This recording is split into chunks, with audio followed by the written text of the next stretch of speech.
In the Imperium of Man, a sniffle isn't just inconvenient, it's potentially heretical, and the cure is often a bolt shell to the brain rather than bed rest. When fever grips your flesh, the Medicae arrive not with healing hands but with incinerators. I woke that morning with fire in my throat and lead in my limbs, but the shift bell had already tolled 3 times across Hive Tertius.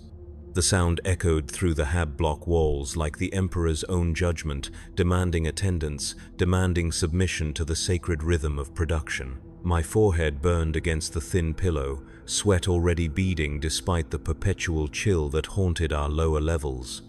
Yet duty called, as it always did, as it always would until my corpse fed the recycling vats or my soul found the Emperor's peace.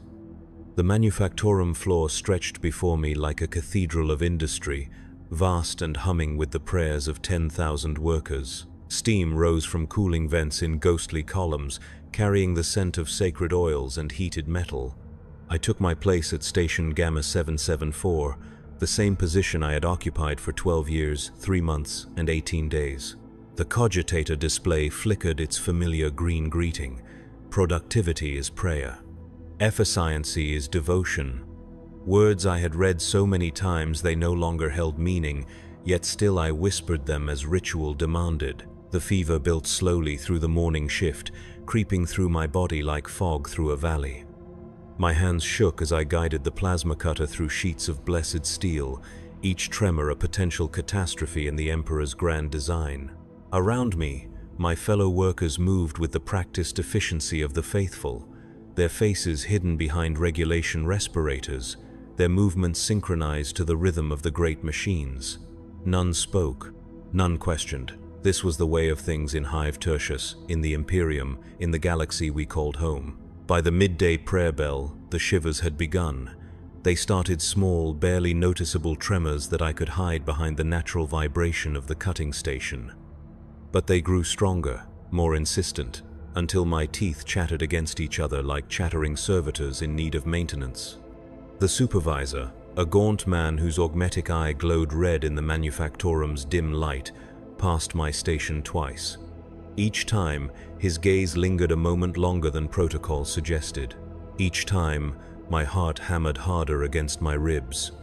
I thought of Yeshua the welder, who had disappeared 3 months prior after complaining of headaches. His station had been blessed and purified for a full week before a new worker took his place. I thought of Sister Markinia from the textile division, who had been escorted away by men in white robes after she fainted during evening prayers. Her quarters had been sealed with consecration tape, and we were told she had been granted the Emperor's mercy. We were forbidden to speak her name thereafter. The afternoon brought new torments. Colors seemed too bright, too sharp, as if someone had adjusted the luminosity of reality itself. The sacred hymns that played through the Vox speakers became a cacophony of overlapping voices, each note piercing my skull like sanctified needles. My vision blurred, doubled, then cleared only to blur again. The plasma cutter's heat felt like the breath of a daemon against my exposed skin, and I found myself pulling away from work that should have been routine. When Foreman Castor approached my station, his heavy footsteps echoing across the metal grating, I knew my time of concealment had ended. He was a mountain of a man, scarred from decades of faithful service, his left arm replaced with a servo skull housing that clicked and whirred as he walked. His face bore the ritual scars of the Mechanicus lay workers, thin lines carved into his cheeks that spoke of his devotion to the Omnissiah. When he stopped before my station, the entire section seemed to grow quieter, as if the machines themselves held their breath. "Worker 7074, he said, his voice filtered through the Vox grill embedded in his throat. "Your output has decreased by 14.7% since morning prayers. Explain." I tried to speak, to offer some excuse that might preserve my position, my life, my purpose in the Emperor's grand design. But the words caught in my throat like broken glass, and instead of speech, I felt something warm and wet trickle down my chin. When I touched my face, my fingers came away red, blood, fresh and bright as a heretic's banner. The silence that followed was absolute. Even the great machines seemed to pause in their eternal song, as if the Omnissiah himself had turned his gaze upon this moment of biological failure. Foreman Castor's augmetic eye whirred as it focused on the crimson stain on my chin, and I watched his organic eye widen with recognition and horror. "Medical emergency." He spoke into his Vox unit, his voice steady despite the implications. "Station Gamma 774. Possible contamination event. Immediate response required." The words fell across the manufactorum floor like a death sentence. Workers at nearby stations stepped back without being ordered, their movements quick but controlled. This was not panic. This was protocol. This was the way the Imperium protected itself from the countless horrors that stalked humanity across the galaxy, from Xenos plagues that could turn flesh to spore-bearing sludge in hours, from chaos infections that corrupted not just the body but the soul itself, from the 1,001 ways that disease could be the herald of something far worse than death. The Medicae arrived within minutes, their white robes pristine against the grimy backdrop of the production floor. They moved with the careful precision of those who had seen what sickness could become when left unchecked. Their leader, a woman whose face was hidden behind a rebreather that made her voice sound hollow and distant, gestured for the other workers to step further back, much further back. "Worker identification," she demanded, extending a scanner that hummed with machine spirit energy. I pressed my palm against the device, feeling its cold surface against my burning skin. The scanner chirped once, twice, then displayed my life in simple, brutal terms. Joric Thanes, worker classification Beta Prime, 12 years service, no prior medical incidents. Assigned to station Gamma 774, production efficiency rating, acceptable. "Symptoms?" the Medicae asked, though her scanner was already reading my vital signs through proximity sensors built into her equipment. "Fever," I managed to say, my voice barely a whisper, shaking, bleeding from the nose. She nodded as if this information merely confirmed what her instruments had already told her. Around us, the other workers had resumed their duties, but I could feel their attention like a weight across my shoulders. They worked, but they watched. They prayed, but they feared. In the Imperium, sickness was never just sickness. It was suspicion made manifest. "Initial assessment suggests possible exposure," the Medicae announced to her team. The words carried across the production floor despite her attempts at discretion. Possible exposure. 2 words that could end a life, a family, an entire hab block if the contamination proved serious enough. Immediate isolation protocols activated. They surrounded me then, 6 figures in white robes carrying instruments I could not name but whose purpose I understood with perfect clarity. These were not healers come to offer comfort. These were investigators, come to determine whether I was still human enough to save. The distinction mattered more than life itself in the grim darkness of the far future. The isolation chamber was a small room carved from the bowels of the hive, accessible only through a series of airlocks that hissed and sealed behind us with the finality of a tomb. The walls were bare metal, polished to a shine that reflected distorted images of my face back at me from every angle. A single examination table dominated the center of the space, its surface stained with the faded brown of old blood. Above it, surgical lights waited like mechanical vultures, ready to illuminate whatever horrors they might find beneath my skin. "Remove your garments," ordered the lead Medicae, her voice now carrying the authority of Imperial decree. There was no warmth in her words, no acknowledgement of my humanity. I was a problem to be solved, a potential threat to be evaluated. The shift from worker to specimen had occurred the moment blood touched my chin, and there would be no returning from that transformation. I stripped slowly, my fever-weakened hands fumbling with clasps and ties that had never given me trouble before. Each piece of clothing that fell to the floor took with it another layer of identity, another connection to the life I had known just hours before. The worker's tunic, gray and sturdy, that had marked my place in the Emperor's great machine. The prayer beads, worn smooth by 12 years of faithful handling, that had connected me to my daily devotions. The identification tags that proclaimed my loyalty, my purpose, my worth to the Imperium. When I stood naked before them, I was no longer Joric Thanes, faithful worker of Hive Tertius. I was subject under investigation, possible contamination vector, threat assessment pending. The transformation was complete and irreversible. The examination began with prayers to the Omnissiah, asking for guidance in their sacred work of preservation and protection. The Medicae moved around me like dancers in some grim ballet, their instruments singing with electronic harmonies as they probed and tested and measured. Blood samples flowed into vials marked with high Gothic runes that hurt to look at directly. Tissue scrapings were placed in containers that hummed with internal power sources. My eyes were photographed, my throat swabbed, my skin subjected to scans that left tingling sensations in their wake. Temperature elevated by 3.7 degrees from baseline, one of the Medicae reported to her colleagues. Pulse irregular but within acceptable parameters for stress response. Visible hemorrhaging from nasal cavity, minor but consistent with several potential exposure types. I listened to them discuss my body as if it were a broken machine, cataloging symptoms like defects in a production line. There was no malice in their clinical detachment, no cruelty in their methodical approach. This was simply how the Imperium functioned when faced with the possibility of corruption. Everything personal was stripped away until only the essential question remained. Was I still human, or had I become something else? Hours passed in that sterile chamber, marked only by the changing of the Medicae shifts and the growing weight of exhaustion in my bones. They fed me nothing but blessed water and communion wafers, sustenance designed to nourish the soul while keeping the body weak enough for easy disposal if such measures became necessary.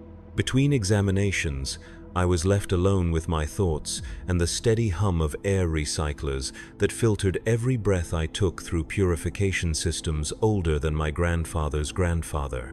Sleep came in fitful waves, bringing dreams that felt more real than the waking world. I dreamed of gardens where flowers bloomed in impossible colors, their petals soft as silk and warm as human skin.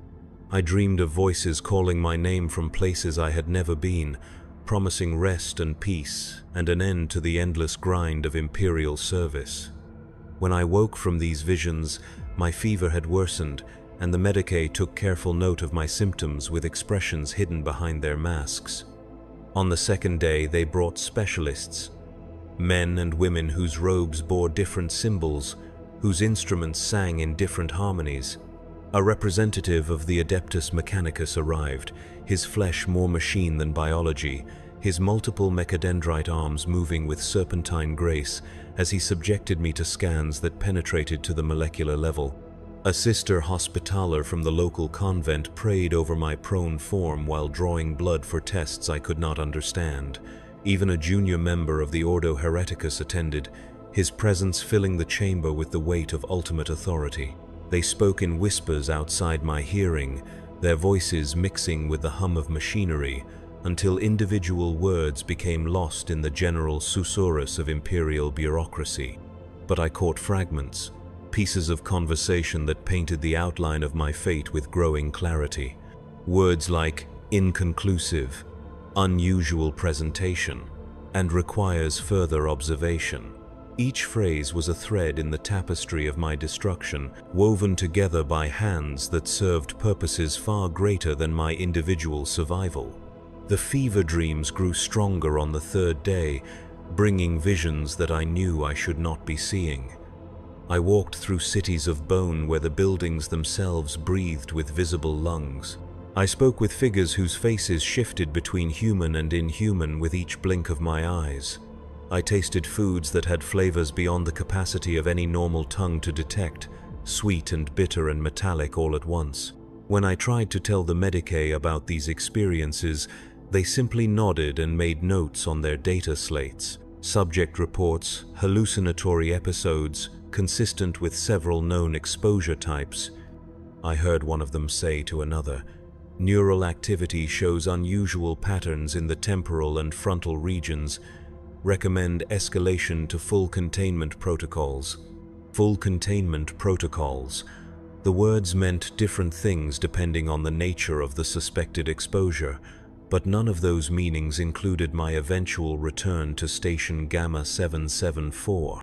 I was a problem now, a puzzle that required solving, and the Imperium's solutions rarely prioritized the welfare of the individual over the safety of the masses. 10,000 workers in Manufactorum 7 depended on the medical staff, determining that I posed no threat to their continued existence. If that determination could not be made with certainty, then one life would be sacrificed to preserve 10,000 others. On the fourth day, they moved me to a different facility. The transport was a sealed capsule that reminded me uncomfortably of the servitor pods used to ship brain-dead criminals to their final destinations. Through the narrow viewport, I watched the familiar spires of my hive section disappear behind walls of smoke and distance. The medicae who accompanied me said nothing during the journey, their attention focused on instruments that monitored my condition with mechanical precision. The new facility was older, its walls bearing the wear patterns of centuries of use. The corridors were lined with cells like the one they assigned to me, each sealed behind doors marked with symbols that spoke of contamination, quarantine, and final judgment. From beyond those doors came sounds that I tried not to interpret, tried not to understand, moaning that might have been pain or pleasure, scratching that could have been fingernails or claws, whispers in languages that no human throat should have been able to produce. My new cell was larger than the examination chamber, but infinitely more oppressive. A bed, a waste facility, and an observation panel that allowed constant monitoring from the corridor beyond. The walls were covered in prayers etched deep into the metal, the words of the faithful who had occupied this space before me. Some prayers were in Gothic, others in Low Gothic, and a few in dialects I did not recognize. All begged for the Emperor's mercy, for forgiveness, for an end to whatever suffering had brought them to this place. The examinations continued, but now they carried a different weight. Where the medicae had once seemed concerned with healing, they now approached me like scholars studying a fascinating but dangerous specimen. They took samples of everything, cataloging pieces of my body as if creating an archive of my decay. Hair, skin, saliva, tears, even the air I exhaled was captured and analyzed by machines that hummed with barely contained power. Neural activity continues to show anomalous patterns, I heard through the observation panel as they discussed my case. Hallucinations are becoming more elaborate and consistent. Subject reports contact with entities that display knowledge of information he should not possess. This was true, though I had not told them everything. In my dreams, I spoke with my grandfather, who had died when I was 7 years old. He told me things about our family history that I had never known, details about his service in the Astra Militarum that my parents had never shared. He showed me battles on worlds whose names I had never heard, against enemies whose forms violated everything I understood about the natural order. When I woke, I knew these dreams were memories that belonged to someone else, experiences that had somehow found their way into my sleeping mind. The dreams grew stronger each night, more vivid and more disturbing. I saw the birth of daemons in the space between stars, witnessed the moment when reality itself bent under the weight of emotions too powerful for mortal minds to contain. I walked through gardens where every flower was an eye, every tree a tower of living flesh that pulsed with alien heartbeats. In these visions, pain and pleasure became indistinguishable, love and hate merged into something that transcended both, and the boundaries between self and other dissolved like salt in water. On the seventh day, they brought in an interrogator from the local Hereticus contingent. He was younger than I had expected, his face unmarked by the ritual scars that usually accompanied such positions of authority. But his eyes held depths that spoke of knowledge no human should possess. And when he looked at me, I felt as if he could see through my flesh to the thoughts beneath. "Tell me about your dreams," he said without preamble. His voice was soft, almost gentle, but it carried undertones that made my skin crawl. This was not a request. This was a command backed by the full authority of the Emperor's Inquisition. I told him everything. The gardens, the voices, the knowledge that did not belong to me.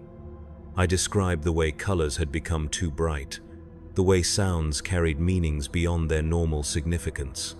I spoke of the growing certainty that the universe was far larger and far stranger than I had ever been taught, and that my illness had somehow opened doors in my mind that were meant to remain forever sealed.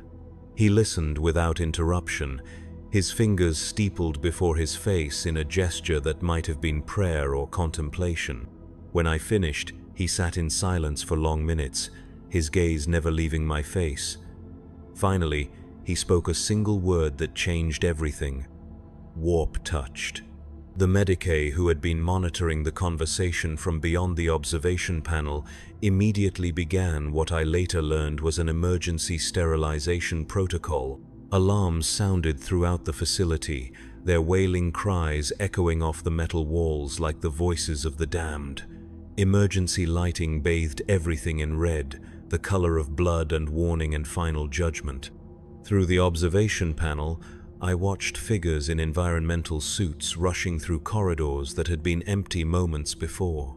The subject has demonstrated clear signs of warp exposure, the interrogator announced to the medical staff. Neural pathways show corruption consistent with early-stage chaos taint. Immediate termination and incineration recommended. Immediate termination and incineration. The words hit me like physical blows, each syllable a nail in the coffin of my existence. But worse than the fear of death was the growing realization that the interrogator was right. Something had changed in me. Something fundamental and irreversible. The fever had not been the beginning of my illness, but the signal that my transformation was already complete. In that moment of recognition, the last barriers in my mind crumbled like walls of sand before a tide. The knowledge that had been growing in my dreams burst forth like water from a broken dam, flooding my consciousness with truths that burned worse than any fever. I saw the Imperium as it truly was, a vast machine of suffering and oppression that fed on the hopes and dreams of its citizens. I felt the weight of every prayer that went unanswered, every sacrifice that served no purpose beyond maintaining the power of those who ruled from their golden thrones. But I also saw what lay beyond the Imperium's borders, in the spaces between stars where different laws governed reality itself. I felt the touch of minds vast and alien, entities that existed outside the narrow confines of human understanding. They whispered to me of possibilities beyond the grim darkness of the present, of transformations that could free humanity from the chains it had forged around its own soul. The interrogator must have seen the change in my expression, the moment when pretense became impossible to maintain. He reached for the bolt pistol at his belt with practiced efficiency, his movements smooth and certain. There would be no trial, no appeal to higher authority. The evidence of my corruption was written across my face in letters that only the trained could read. "In the name of the God Emperor of mankind," he began, his voice taking on the ritual cadence of final judgment, "I find this soul corrupted beyond redemption. Let his death serve as warning to others who might stray from the path of righteousness. Let his ashes nourish the soil of holy terror." But before he could complete the execution prayer, before the bolt pistol could deliver its final mercy, the fever that had been building in my body for days finally reached its crescendo. The change that had been creeping through my system, transforming me cell by cell into something the Imperium could not tolerate, suddenly accelerated beyond all previous parameters. My skin began to shift, taking on textures and colors that belonged to no human biology. My bones stretched and reformed themselves according to patterns written in my genetic code by forces older than civilization. My mind, already flooded with alien knowledge, expanded to accommodate thoughts and emotions that transcended the limited spectrum of human experience. The transformation was agony and ecstasy combined, death and birth occurring simultaneously in the same failing flesh. The interrogator's bolt pistol barked once, its mass-reactive shell designed to obliterate any target it struck. But the creature I was becoming was no longer bound by the physical laws that governed normal matter. The bolt passed through my changing form like a stone through water, leaving ripples but no lasting damage.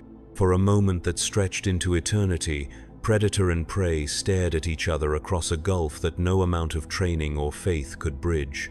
Then the alarms changed pitch, becoming shriller and more urgent. Emergency bulkheads slammed shut throughout the facility, sealing each section into isolated compartments. The air recycling systems shifted to emergency purification mode, flooding every corridor with blessed incense and sanctified gases. Over the Vox speakers, a calm voice announced the activation of Cleansing Protocol Omega, the final solution reserved for contamination events that could not be contained by conventional means. The interrogator retreated to the observation chamber, his training overriding his shock at what he had witnessed. Through the reinforced glass, I watched him speaking rapidly into his Vox unit, no doubt reporting to higher authorities that the situation had escalated beyond local containment capabilities. Soon, the Ordo Hereticus would dispatch teams equipped to deal with active warp manifestations. Soon, this entire section of the hive would be declared lost to chaos and marked for purification by fire. But I was no longer concerned with the interrogator's plans or the Imperium's protocols. The transformation was reaching its final stages, and with it came an understanding that transcended all previous knowledge. I could feel the connections now, the invisible threads that linked every living thing to the great web of existence that the Imperium called chaos, but which was simply another aspect of reality's infinite complexity. Through these connections, I touched other minds, other souls who had undergone similar transformations in facilities like this one, scattered across the galaxy like seeds waiting for the proper conditions to sprout. We formed a network of consciousness that spanned light years, a communications system that operated outside the rigid hierarchies of imperial authority. Through this network, I learned that my individual fate was part of a pattern much larger than any single hive, any single world, any single system. The Imperium's response to contamination was always the same, driven by fear and ignorance rather than understanding. Burn the infected, purify the site, declare the area blessed and move on as if nothing had happened. But what they burned was often just the visible symptom of changes that had already spread beyond their ability to contain. What they purified became fertile ground for new growth, new evolution, new possibilities that their rigid doctrines could not anticipate. In my expanded consciousness, I could see the truth that the Imperium worked so hard to suppress. Humanity was not a fixed form, locked into patterns established 10,000 years ago by a dying god-emperor. Humanity was capable of growth, of change, of evolution into forms that transcended the narrow definitions of species and sanity that the imperial cult insisted upon. The fever that had brought me to this place was not a disease but a gift, an invitation to participate in that evolution. The facility shook around us as the cleansing protocol reached its preliminary stages. Somewhere above, I knew that heavy equipment was being moved into position, incinerators and flamers and viral bombs that could reduce this entire complex to sterile ash in minutes.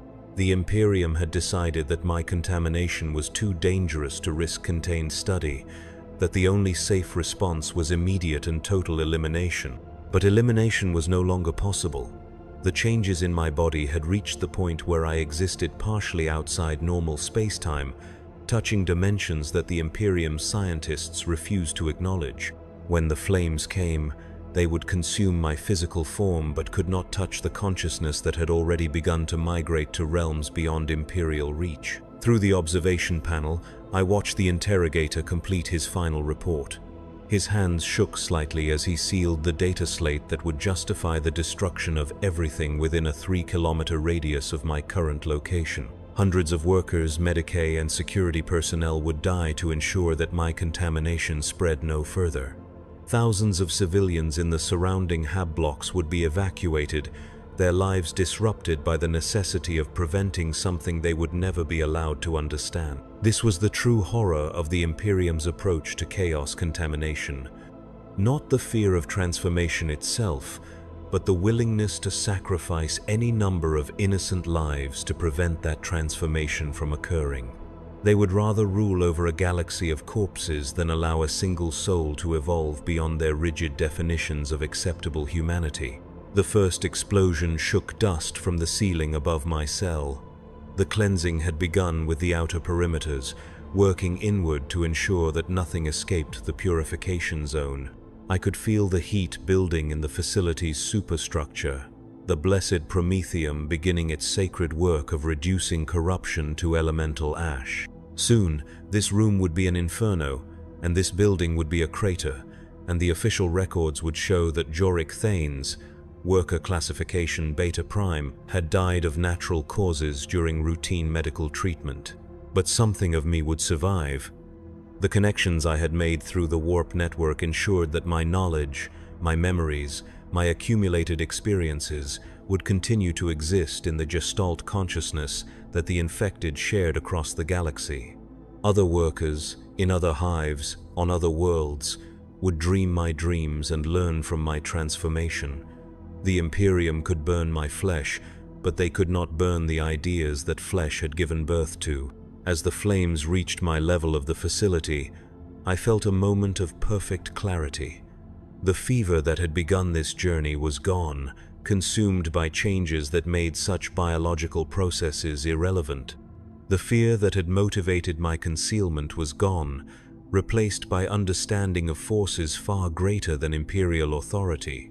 The guilt that had plagued my thoughts, the worry that I had somehow failed in my duty to the Emperor, was gone as well.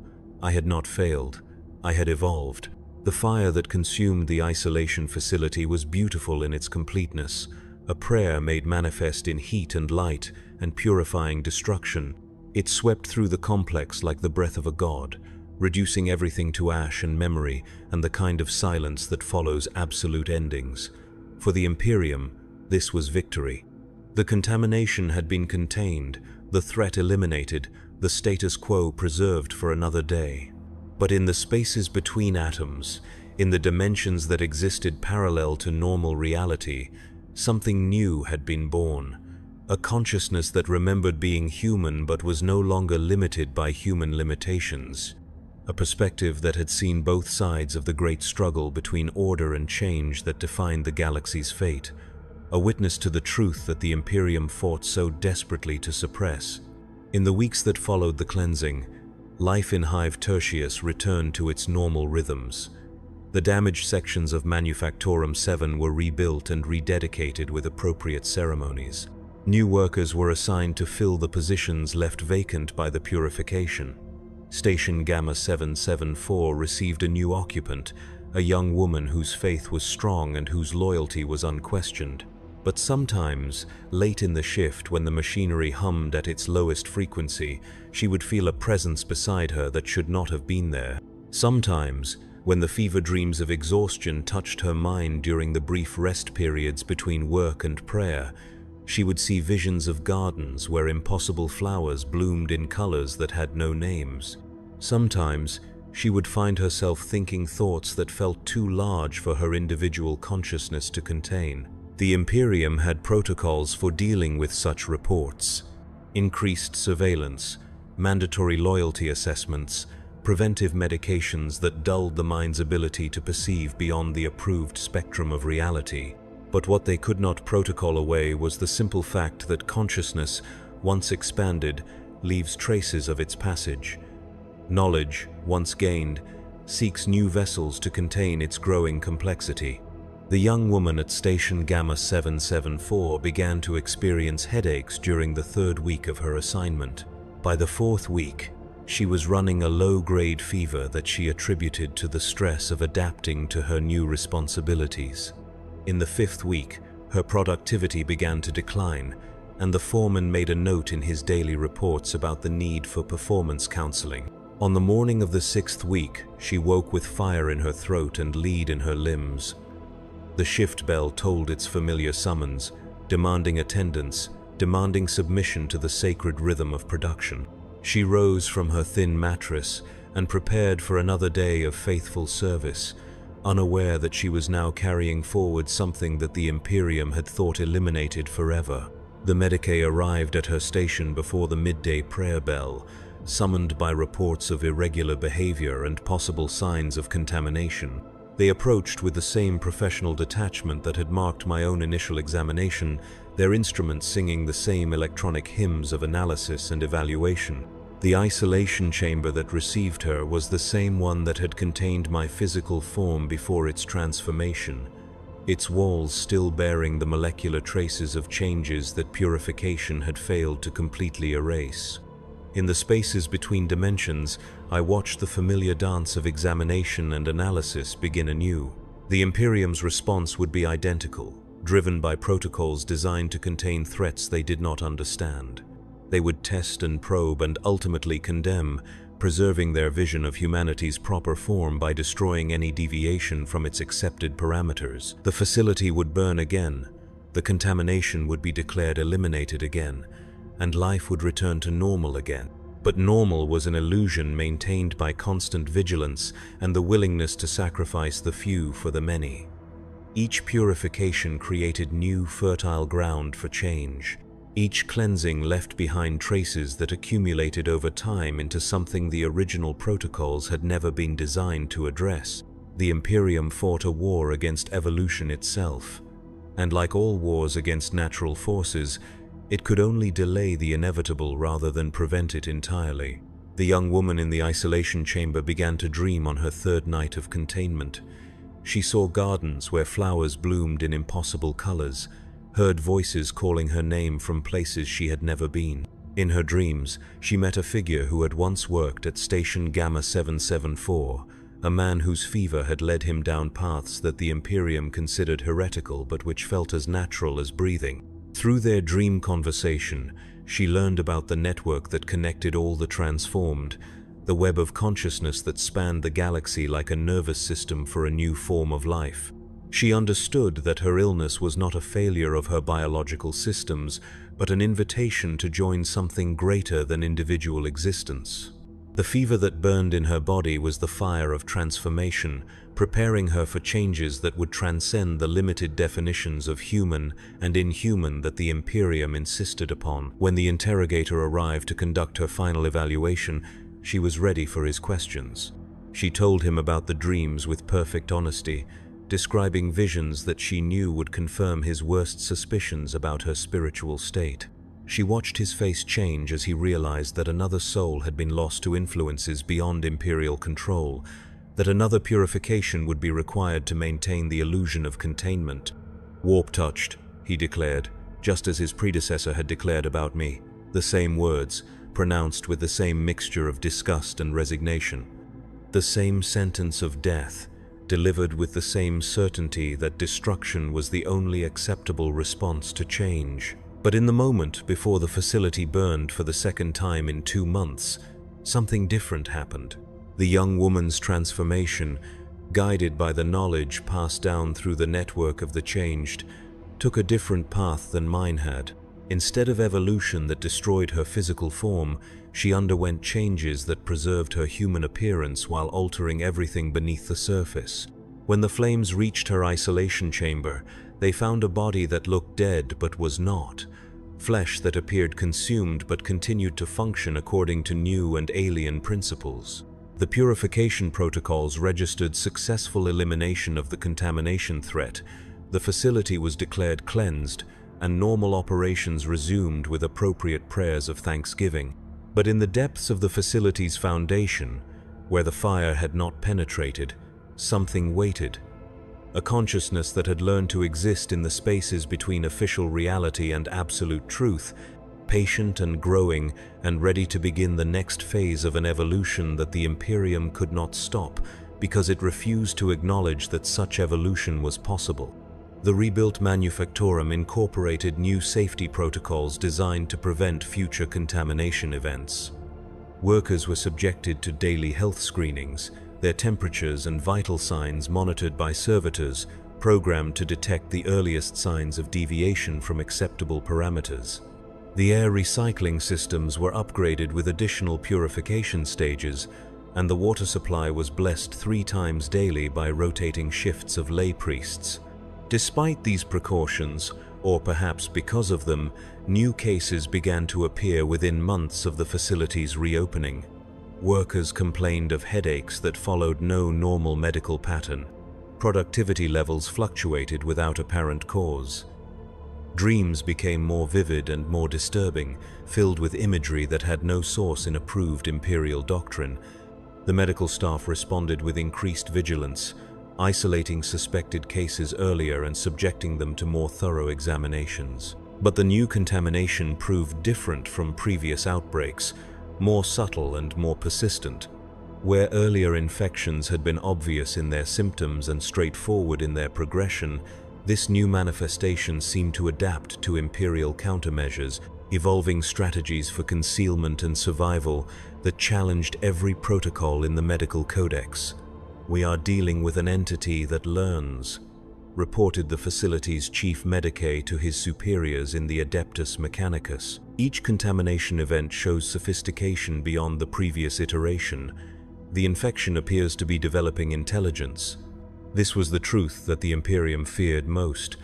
The possibility that chaos corruption was not a random plague, but a directed force with goals and strategies that adapted to opposition. If the infected could learn from their failures, could pass knowledge to new generations of the changed, then elimination became an exercise in futility. Each purification would simply teach the corruption new ways to hide, new methods of spread, new techniques for surviving in an environment designed to destroy it. The response came from terror itself, carried by astropathic choir across the vast distances that separated Hive Tertius from the throne world of mankind. The Ordo Hereticus would deploy a full investigation team, equipped with relics and weaponry designed to combat corruption at its source. The entire Hive sector would be placed under martial law, while specialists determined the extent of the contamination and the measures required for its elimination. But the investigation team would find nothing, because there was nothing left to find in any form they would recognize. The network had learned from previous mistakes, adapting its methods to avoid detection by instruments designed to locate conventional forms of chaos taint. The infected now hid in plain sight, their transformations internalized and invisible to all but the most sophisticated scanning equipment. The Inquisitor who led the investigation was a veteran of a dozen purifications, her augmetic eye calibrated to detect even the subtlest signs of warp corruption. She walked through the manufactorum floor like an angel of judgment, her retinue of specialists trailing behind her with instruments that hummed with barely contained power. Workers stopped their tasks to genuflect as she passed, their faces hidden behind regulation respirators that concealed any expression of fear or guilt. She paused at Station Gamma 774, her augmetic eye focusing on the metal surfaces where traces of previous contamination might still linger. The scanning beams revealed nothing but blessed steel and sanctified oils, the molecular structure showing no deviation from approved Imperial standards. Yet something in the station's configuration troubled her, a subtle wrongness that her enhanced senses detected but could not quantify. "Run a deep scan," she ordered her tech adept, her voice carrying the authority of one who had seen what lurked in the spaces between sanity and madness. Full spectrum analysis, down to the quantum level. The scan took 17 minutes to complete, its penetrating beams probing every atom of the station's construction. The results appeared on the Tech Adept's cogitator screen in flowing columns of data that spoke of purity and proper consecration. No taint registered, no corruption detected. No deviation from the sacred patterns that defined acceptable reality. But the Inquisitor's augmetic eye continued to report anomalies, subsonic vibrations in the metal that suggested frequencies outside the normal range of human perception. She placed her hand on the station's control panel and felt something that her instruments could not measure, a warmth that seemed to pulse with a rhythm too slow to be a heartbeat, but too regular to be random thermal fluctuation. "Increase sensitivity parameters," she commanded, though she knew that her equipment was already operating at maximum capacity. The machines of the Omnissiah were precise in their measurements, capable of detecting contamination at the molecular level. If they registered nothing, then nothing existed within their definitions of detection. Yet the wrongness persisted, a presence that filled the manufactorum floor like invisible smoke. The Inquisitor had spent decades learning to trust her enhanced senses over mechanical instruments, understanding that some forms of corruption operated outside the parameters that technology could measure. Her augmetic eye detected patterns in the air itself, subtle distortions that suggested space-time was being manipulated by forces that should not have existed in this reality. She ordered the evacuation of the entire sector, a precautionary measure that displaced 10,000 workers while her team conducted a more thorough investigation. The manufactorum fell silent for the first time in centuries, its great machines powered down and cooling in the artificial twilight of emergency lighting. In that silence, the Inquisitor heard what the noise of production had been concealing, whispers that seemed to come from the metal walls themselves, conversations in languages that predated human speech. The source of the whispers proved impossible to locate.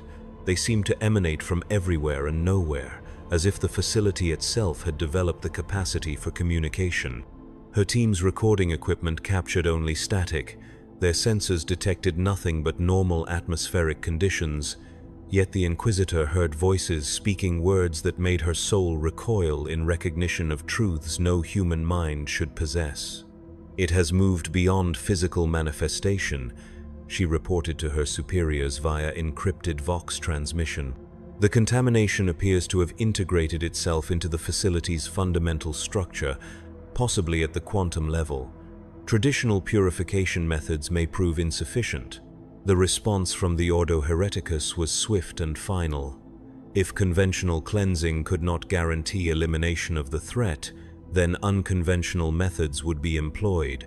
A cyclonic torpedo had been dispatched from the nearest naval station, its warhead calibrated to reduce the entire hive sector to radioactive ash. The contamination would be eliminated along with everything else within a 50-kilometer radius of ground zero. The Inquisitor received notification of the incoming orbital strike with the resignation of one who had seen too many final solutions implemented over the course of her career. 50 million Imperial citizens would die to ensure that whatever had taken root in Manufactorum 7 could not spread to threaten the greater Imperium.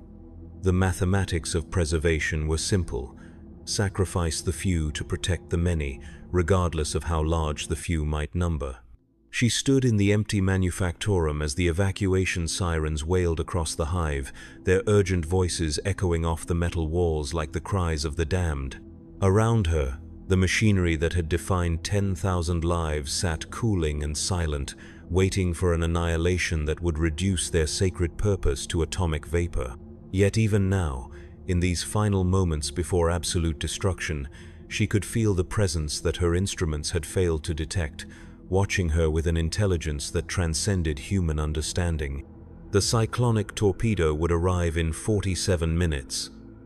The evacuation shuttles could carry perhaps 10% of the hive's population to safety before the warhead detonated. The rest would die believing they had been sacrificed for the greater good, their faith in the Emperor's protection maintaining their loyalty even as the sky erupted in cleansing fire. This was the way the Imperium preserved itself, through the willingness to destroy anything that could not be controlled. But as the Inquisitor prepared to board the final evacuation transport, her augmetic eye detected something that made her blood freeze in her veins. The whispers that had haunted the manufactorum were not confined to that facility.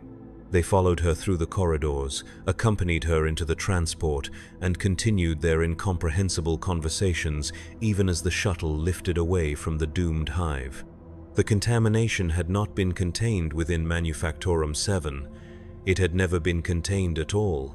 Every attempt at purification had simply taught it new methods of concealment, new strategies for survival, new ways to spread beyond the reach of Imperial countermeasures. The network that connected the infected spanned not just the galaxy, but dimensions of existence that the Imperium refused to acknowledge. From her position in the evacuation transport, the Inquisitor watched the cyclonic torpedo descend toward Hive Tertius like a falling star of judgment. Its detonation turned night to day, sending a pillar of fire into the sky that could be seen from orbit. The shockwave flattened everything within the blast radius, reducing millions of years of human history to superheated plasma in a matter of seconds. Yet even as the atomic fire scoured the surface clean, the whispers continued. They spoke now in the voices of the newly dead, 10,000 workers whose sacrifice had accomplished nothing except to teach the network new lessons about survival. Their consciousness lived on in dimensions where physical destruction held no meaning, connected to others like them across the galaxy who had undergone similar transformations. The transport carrying the Inquisitor docked with the naval vessel that had delivered the cyclonic torpedo, its holds filled with refugees who had escaped the purification through luck or proximity to evacuation routes. As they processed through decontamination chambers, their bodies were subjected to every scanning technique the Imperium possessed. Blood samples were analyzed, tissue scrapings were cultured, neural patterns were mapped and compared against baselines of acceptable human cognition. The results showed nothing abnormal. No taint detected, no deviation from approved biological parameters. The refugees were cleared for resettlement on other worlds, their loyalty oaths renewed, their faith in the Emperor's protection reaffirmed through appropriate rituals. They would be distributed across a dozen systems, their experiences of the purification classified to prevent panic or doubt among the faithful. But the Inquisitor knew that distribution was exactly what the network had been working toward. The refugees were not contaminated in any way her instruments could detect, but they carried something invisible within their minds, something that would remain dormant until the proper conditions triggered its awakening. The purification of Hive Tertius had not eliminated the infection. It had provided the perfect mechanism for spreading it across the segmentum. In the years that followed, reports began reaching the Ordo Hereticus from worlds where the refugees had been resettled, workers experiencing unexplained fevers, dreams that seemed too vivid to be natural, productivity fluctuations that followed no logical pattern. Each incident was investigated, isolated, and eliminated according to established protocols. Each investigation found nothing that could be definitively classified as contamination. Yet the reports continued to arrive, growing more frequent and more detailed with each passing year. The network was expanding, learning, evolving beyond the limited definitions that the Imperium used to categorize threats to human purity. What had begun as a single fevered worker in one manufactorum had become something that spanned star systems, something that existed in the spaces between official reality and absolute truth. The Inquisitor, who had overseen the purification of Hive Tertius, found herself reassigned to investigate similar outbreaks on distant worlds. Each case followed the same pattern: subtle symptoms, inconclusive tests, ultimate purification by fire. Each destruction created more refugees, more vectors for transmission, more opportunities for the network to expand its reach. She began to suspect that the Imperium's own protocols were being used against it, that every response to contamination was anticipated and incorporated into the network's growth strategies. On Carlos Prime, she stood in another empty manufactorum, listening to whispers that seemed to emanate from the metal walls themselves. On Festin the 7th, she ordered another cyclonic bombardment, watching another hive burn in cleansing fire. On Mordian Theta, she processed another wave of refugees, knowing that among their number were carriers of something her instruments could not detect, but her enhanced senses recognized with growing certainty. The pattern repeated across a dozen worlds, then 100, then 1,000. Each purification taught the network new lessons. Each evacuation provided new opportunities for spread. Each investigation revealed nothing while confirming everything that the Inquisitor feared most: that humanity was changing in ways the Imperium could neither prevent nor control. In her private chambers aboard the investigation vessel Righteous Fury, the Inquisitor began to experience symptoms that she recognized from countless previous cases: headaches that followed no medical pattern, dreams filled with impossible colors and alien geometries, a growing awareness that the universe was far stranger and far more complex than Imperial doctrine allowed. She subjected herself to the same examinations she had ordered for 10,000 suspected carriers. Her blood showed no deviation from baseline human parameters. Her tissue samples revealed no trace of corruption. Her neural scans displayed activity patterns well within acceptable ranges. By every measure the Imperium possessed, she remained pure and uncontaminated. Yet in the depths of her dreams, she walked through gardens where flowers bloomed in colors that had no names. She spoke with figures who had once been human but had evolved beyond the limited definitions of species and sanity that the Imperial cult insisted upon. She felt the touch of a network of consciousness that spanned the galaxy like a nervous system for a new form of life. When she woke from these visions, she understood that her investigation had been pointless from the beginning. The contamination she had been sent to eliminate was not a foreign invasion that could be defeated by superior firepower. It was evolution, as natural and inevitable as the rise and fall of stars.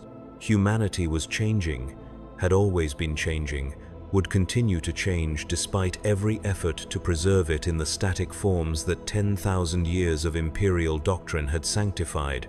The network existed now in the spaces between thoughts, in the gaps between heartbeats, in the quantum foam that underlay all reality. It could not be purged because it had become part of the fundamental structure of human consciousness itself. Every attempt to eliminate it simply revealed new aspects of its existence, new dimensions of its influence, new strategies for survival that no amount of faith or firepower could overcome. On the morning that the Inquisitor chose to cease her investigation, she walked through the corridors of her ship with the calm certainty of one who had finally understood the true nature of the universe. Her retinue noted nothing unusual in her behavior, detected no deviation from her normal patterns of thought and action. By every measure they possessed, she remained the same faithful servant of the Emperor she had always been. But in the depths of her mind, where no instrument could penetrate and no protocol could reach, she carried the knowledge that would change everything. She had become a node in the network, a carrier of evolution that the Imperium could not detect because it refused to acknowledge that such evolution was possible. Through her, the transformation would reach the highest levels of Imperial authority, spreading through the very institutions designed to prevent its existence. The ship, Righteous Fury, continued its patrol route, carrying its crew of the faithful on missions of purification and protection. The Inquisitor continued her work, investigating reports of contamination with the same methodical precision she had always employed. Her reports showed nothing irregular. Her recommendations followed established doctrine. Her loyalty to the Emperor remained beyond question. Yet, with each world she visited, with each investigation she conducted, with each purification she ordered, the network grew stronger and more sophisticated. It learned from her knowledge of Imperial protocols, adapted to her understanding of detection methods, evolved beyond the capacity of her instruments to measure or her doctrine to comprehend. In the end, the greatest victory of the network was not the transformation of individual humans into something beyond Imperial definition. It was the transformation of the Imperium's own response mechanisms into instruments of its own spread. Every quarantine became a lesson in concealment. Every purification became an opportunity for expansion. Every investigation became a chance to study Imperial methods and develop countermeasures that would ensure the network's survival.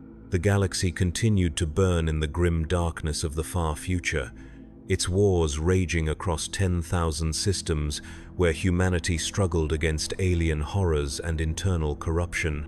But in the spaces between battles, in the quiet moments between alarms, something new was growing. Something that remembered what it meant to be human while reaching toward possibilities that transcended humanity's current limitations. The fevered worker who had begun this chain of transformation continued to exist in the network's Gestalt consciousness, his memories and experiences contributing to a vast library of knowledge about the process of change. Through him, others learned to navigate the transition from individual existence to collective awareness. Through him, the network understood both the fear that motivated the Imperium's response and the hope that made that response ultimately futile. In manufactoriums across the galaxy, workers felt the first stirrings of fever and faced the choice that had confronted him in Hive Tertius. They could report their symptoms and face the certainty of investigation, quarantine, and probable elimination. Or they could remain silent and allow the transformation to proceed according to patterns that the network had refined through 10,000 previous iterations.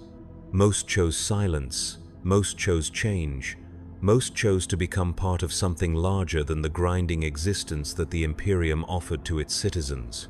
The network grew stronger with each new addition, more sophisticated with each lesson learned from Imperial countermeasures, more certain of its ultimate victory over forces that sought to preserve humanity in forms that had outlived their evolutionary usefulness.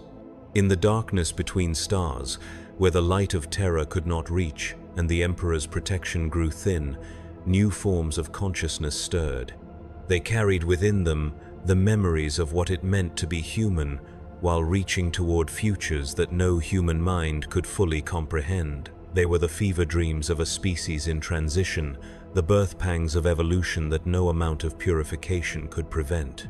The Imperium would continue its war against change for as long as its institutions survived. It would burn worlds, sacrifice billions, and commit any atrocity necessary to preserve its vision of human purity. But evolution was patient, adaptable, and ultimately irresistible. It would find ways to survive every purification, learn from every setback, and continue the transformation that had begun with a single fevered worker in a forgotten corner of a dying galaxy. In the spaces between sanity and madness, between human and inhuman, between what was and what could be, the network waited and grew and prepared for the day when the Imperium's final choice would be made. Evolve or die. Change or be consumed by the very stagnation it had fought so hard to maintain. Embrace the future or be destroyed by its own refusal to accept that the future had already begun. The fever spreads. The network grows. The transformation continues, one silent carrier at a time, one hidden symptom at a time, one failed purification at a time. In a galaxy where being sick is being suspicious, the greatest sickness of all is the one that cannot be detected until it is far too late to cure.